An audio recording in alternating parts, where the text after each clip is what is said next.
সপ্তম শ্রেণীর সকল ছাত্রছাত্রীদেরকে আমাদের চ্যানেলে আরো একবার স্বাগত। আজকে আমরা তোমাদের জন্য দ্বিতীয় পর্যায়ক্রমিক মূল্যায়ন 2024 ইতিহাস বিষয়ের মোস্ট ইম্পর্টেন্ট কোশ্চেন বা সাজেশন নিয়ে আলোচনা করব। তো তোমাদের সামনেই পরীক্ষা। তো পরীক্ষার আগে তোমরা অনেকেই প্রস্তুতি শুরু করেছো। আমি অলরেডি বাংলা, ইংরেজি এই বিষয়গুলো নিয়ে কিন্তু যে বিষয়ভিত্তিক প্রশ্নভিত্তিক যে সাজেশন সেগুলো কিন্তু আমি করে দিয়েছি। না দেখে থাকলে তোমরা দেখে নাও, এবং প্লেলিস্ট সেকশনে লিঙ্ক থাকবে, সেগুলো তোমরা না দেখে থাকলে দেখে নিতে পারবে। তো চলো শুরু করবো ভিডিওটি। তো প্রথমে দেখতে পাচ্ছ যে তোমাদের পূর্ণমান 50 নম্বরের পরীক্ষা, বিভিন্ন স্কুলে বিভিন্ন রকম পড়া থাকছে এবং সেক্ষেত্রে সময় থাকছে 90 মিনিট। তো কোনগুলো তোমরা পড়বে সেগুলো একটু দেখে নাও। তার আগে বলে রাখি, তোমরা যদি চ্যানেলে নতুন এসে থাকো চ্যানেলটি সাবস্ক্রাইব করে নাও এবং পাশে থাকা বেল বাটনে ক্লিক করে দিতে ভুলো না। প্রথম প্রশ্ন দেখো কি বলেছে একের দাগে, যে সঠিক উত্তরটি বেছে নিয়ে উত্তর লিখতে বলেছে, নির্বাচন করতে বলেছে। এখানে 5টি প্রশ্ন রয়েছে। 1 নম্বরে বলেছে বাহমনি বংশের শ্রেষ্ঠ সুলতান কে ছিলেন। তো তোমরা সকলে জানো বাহমনি যে দক্ষিণের যে রাজ্য রয়েছে সেখানকার যে একটি বংশ সেটা হচ্ছে বাহমনি বংশ।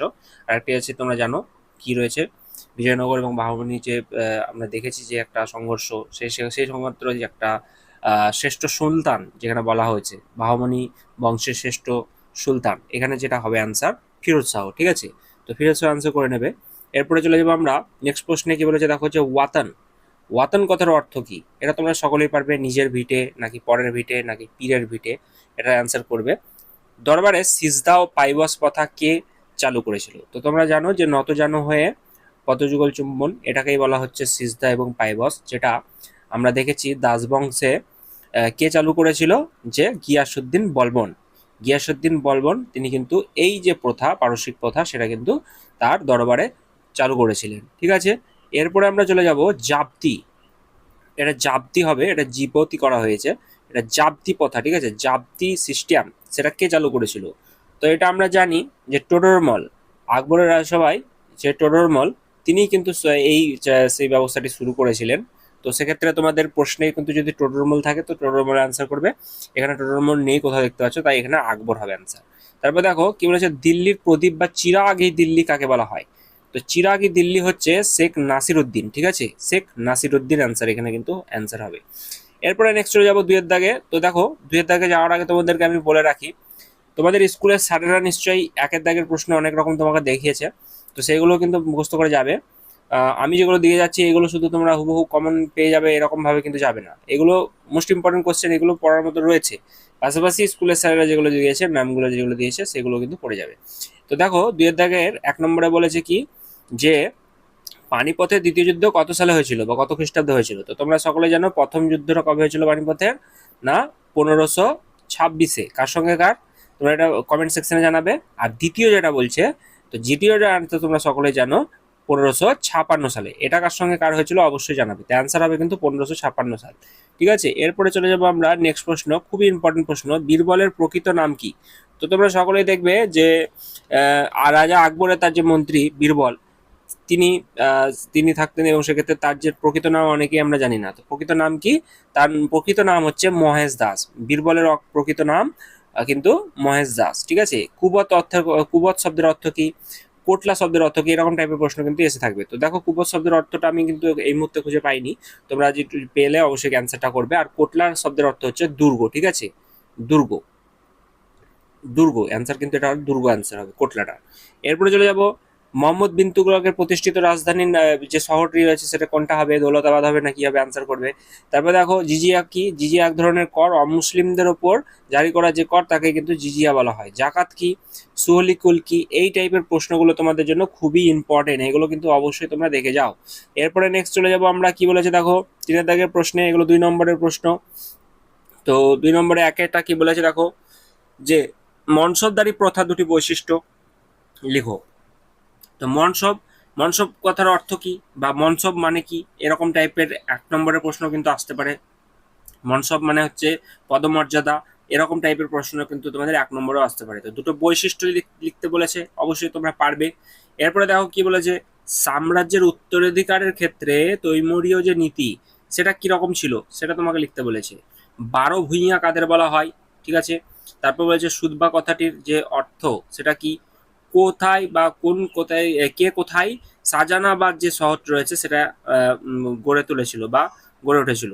তারপর বলেছে যে দেখো, যে বাদশাহ শাহজাহান কেন দিল্লি শহরের যে ধ্বংসাবশেষ নিজের রাজধানী সেটা কিন্তু গড়ে তোলেনি, সেটা তোমাকে লিখতে বলেছে। তো এই যে কয়েকটি 6টা প্রশ্ন, এখান থেকে প্রত্যেকটা প্রশ্নই কিন্তু কমন আসার মতো, তাই সকলেই এই আনসারগুলি করে উত্তরগুলি তোমরা মুখস্থ। তো বন্ধুরা এরপর আমরা 4-এর দিকে চলে যাব। দেখো কি বলেছে, যে কোনো 4টি প্রশ্নের উত্তর দিতে বলেছে 4-5টি বাক্যে।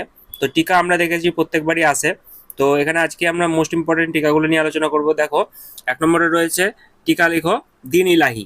তো দিন ইলাহি তোমরা জানো যে আকবর যে সকল ধর্ম সমন্বয়ে আমরা দেখেছিলাম যে হিন্দু, মুসলিম, খ্রিস্টান সকল যে ধর্ম অবলম্বনকারী যারা রয়েছে তাদের সকলকে নিয়ে একটি নতুন ধর্মমত প্রচারের যে ব্যবস্থাপনা করেছিলেন সেটাকেই তিনি দিন ইলাহি উপাধি দিয়েছিলেন। এবং সেক্ষেত্রে বীরবল তিনি কিন্তু গ্রহণ করেছিলেন। পাশাপাশি কি ব্যবস্থা করেছিলেন, কবে করেছিলেন, না করেছিলেন, এই নিয়েই এই দিন ইলাহিটা তোমাদেরকে একটু টিকা লিখে দিতে হবে, যেটা লিখলেই তোমরা কিন্তু কত নম্বর পেয়ে যাবে, 3 নম্বর। এরপরে চলে যাবো আমরা নেক্সট, টিকা লিখো দিল্লির লালকেল্লা। তো তোমরা জানো শাহজাহান তৈরি করেছিল। তো শাহজাহান কত সালে তৈরি করেছিল, কি ব্যবস্থাপনা করেছিল সেখানে, সেই নিয়ে দিল্লির লালকেল্লা নিয়ে একটি টিকা লিখতে বলেছে। 3-এরটা চলে যাব, মোগল শাসকরা কিভাবে ব্যবসা বাণিজ্যে উৎসাহ দিতেন, এটা নিয়ে তোমাকে টিকা লিখতে বলেছে। এরপরে চলে যাব, আলাউদ্দিন খলজি কিভাবে মোগল সাম্রাজ্যে যে আক্রমণ, সেই আক্রমণের যে মোকাবিলা, আলাউদ্দিন খলজি মোগল আক্রমণের মোকাবিলা কিভাবে করেছিল সেটা তোমাকে লিখতে বলেছে। মোগল শাসন ব্যবস্থায় যে সুবা প্রদেশগুলো রয়েছে, সেই সুবা প্রশাসনের যে পরিচয় সেটা তোমাকে দিতে বলেছে। তো এই যে 5টি প্রশ্ন রয়েছে তার মধ্যে 4টি তোমাকে করতে হবে। এইগুলো কিন্তু প্রত্যেকটা ইম্পর্টেন্ট। এরপরে চলে যাবো আমরা মোস্ট ইম্পর্টেন্ট, যেগুলো তোমাদের বারবার প্রশ্ন করো তোমরা, দাদা বড় কোশ্চেন 5 নম্বরে কোনগুলো আসবে আমরা বুঝতে পারছি না। তো আমি তোমাদেরকে দেখো বলে দিচ্ছি, তাকিয়ে দিচ্ছি, এগুলো কিন্তু করে নাও। 1 নম্বরে দেখো এটাই 4-এর যে জায়গায় যেটা রয়েছে এটা মোস্ট ইম্পর্টেন্ট, ট্রিপল স্টার, ঠিক আছে, এটা দিয়ে রাখো। কারণ কি, দেখো এই যে ইকতা, ইকতা ব্যবস্থা কি বা ইকতা কি, এই প্রশ্নটা কিন্তু বারে বারে আসে।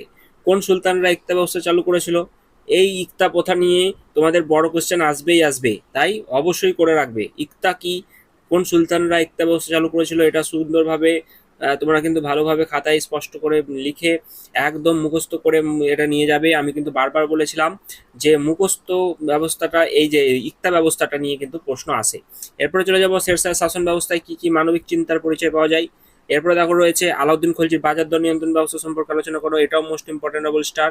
আর আকবরের কৃতিত্ব, দেখো মুঘল সাম্রাজ্যের যে প্রতিষ্ঠাতা রয়েছে সেই প্রতিষ্ঠাতা আকবর, তার যে কৃতিত্ব সেটা কিন্তু ইম্পর্টেন্ট। আমি বারবার বলে রাখি যে আকবরের কৃতিত্ব এবং শেরশাহের বাজার শেরশাহের শেরশাহের যে কৃতিত্ব, এটা নিয়ে কিন্তু একটা আসতে পারে প্রশ্ন।